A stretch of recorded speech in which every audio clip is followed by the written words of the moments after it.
મહેસાણાની Visnagar એપીએમસીના 5 વેપારીઓના licence રદ થયા છે। વરસાદના પાણી નિકાલની આડમાં હરાજી બંધ રાખવાની વેપારી મંડળે રજૂઆત કરી છે। નિયમ વિરુદ્ધ લેટર પેડ છપાવી ધંધા બંધ રાખવાની જાહેરાત કરી હતી। વેપારી મંડળ કાયદાની જોગવાઈ મુજબ નોંધાયેલું ન હોવા છતાં લેટર પેડ છપાવીને ધંધા બંધ રાખવાની જાહેરાત કરી હતી। એપીએમસીએ શોકોઝ નોટિસ આપ્યા બાદ આ કાર્યવાહી થઈ છે।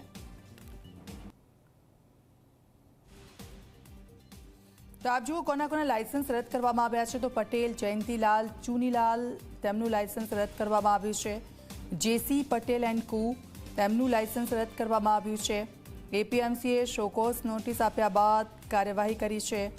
જય ભોલે ટ્રેડિંગ લાયસન્સ રદ થયું છે। પટેલ અંબારામ બાભઈદાસ કંપની તેમનું પણ લાયસન્સ રદ કરવામાં આવ્યું છે। એચએમ ઇન્ડસ્ટ્રીઝ લાયસન્સ રદ થયું છે। વિસનગર એપીએમસીના 5 વેપારીઓ છે। હરાજી બંધ કરવામાં આવી છે અને લાયસન્સ રદ થયા છે।